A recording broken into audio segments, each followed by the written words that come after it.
ঈদ মোবারক everyone.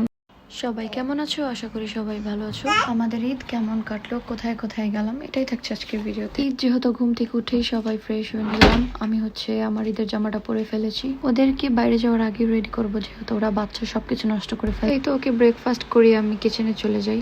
So নিচে যেয়ে দেখি আম্মু সিমাই পায়েস সবকিছু অলরেডি করে ফেলেছে। আমার সকালে ঘুম থেকে উঠে মনটা বেশি ভালো ছিল না। ঈদের নামাজও পড়তে যেতে পারি নাই, কারণ সিয়ামের ছুটি ছিল না আজকে। ভেবেছিলাম সারাদিন বাসায় থাকবো, বাট পর আম্মু বলছিল ঈদের দিন সারাদিন বাসায় থাকলে ঈদটাই নষ্ট। দেন ভেবে দেখলাম এমনিতেও কোথাও যাওয়া হয় না, সো ঈদের দিনটা কেন বাসায় থাকবো। আর এই যে লিয়ানা বাইরে যাওয়ার জন্য সকাল থেকে জ্যাকেট পরে বসে আছে, যদিও বাইরে অনেক গরম ছিল। ও মনে করে জ্যাকেট পরলে ও বাইরে যেতে পারবে। এনিওয়ে, এখানে আম্মু বিরিয়ানি রান্না করেছে। এখানে কোরবানি দিলে ইউজুয়ালি 2 to 3 days লেগে যায় মাংস আসতে, বাট যেহেতু কোরবানি গরুর মাংস তো খাওয়াই লাগবে, সো ফ্রিজে যে মাংস ছিল ওটা দিয়ে আম্মু বিরিয়ানি রান্না করে ফেলেছে। সো সবকিছু শেষ করে, খাওয়া দাওয়া শেষ করে আমি এখানে রেডি হতে চলে আসলাম। ড্রেসটা চেঞ্জ করে ফেলেছি যেহেতু অনেক বেশি গরম ছিল। আর ওখানে আম্মু লিয়ানাকে রেডি করে ফেলেছে। এখানে আম্মু আছে বলে আমার কোনো কিছু নিয়ে টেনশন করা লাগে না।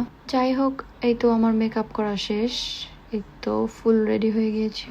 What do you think guys? Let me know. So সবাই রেডি হওয়ার পরে বুঝতে পারছিলাম না যে কোথায় যাওয়া যায়। দেন মনে হলো ঝাল পয়েন্টে যাওয়া যায়, আপটম পার্কে। ওখানে গেলে মনে হয় না যে আমি লন্ডনে আছি, মনে হয় পুরো এক টুকরো বাংলাদেশ। আরো বাংলাদেশের সব রকমের খাবার পাওয়া যায়, ট্র্যাডিশনাল কি নাই সব আছে, ফুচকা, চটপটি, ঝালমুড়ি। এই জায়গাটাতে আসলে আমার বাংলাদেশের সবার কথা অনেক বেশি মনে পড়ে। রিলেটিভস, কাজিন, মনে হয় ওরা থাকলে অনেক বেশি ভালো হতো, সবাই একসাথে এনজয় করতে পারতাম।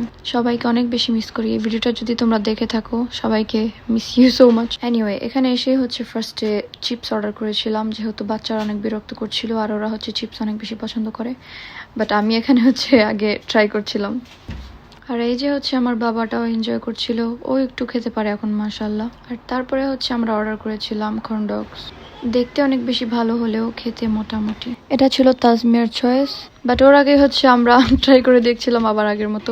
যেহেতু আমি ভ্লগ বানাচ্ছিলাম, সো ট্রাই করতেছিলাম সবকিছুই ভ্লগ ইনক্লুড করতে। এখানে অনেক মানুষ এসেছিল, আমার মনে হয় মোস্টলি সবাই এখানেই এসেছিল।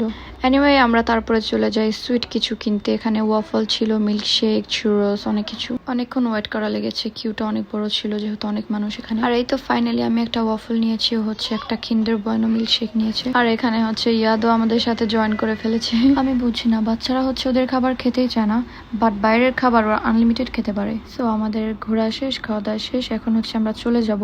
আর যাওয়ার পথে আম্মু বলছিল মালাই চা খাবে, এই তো চলে আসছি এখানে। সো আজকের ঈদটা ভালোই কেটেছে। আব্বুকে থ্যাঙ্কস এত কিছু ট্রিট দেওয়ার জন্য।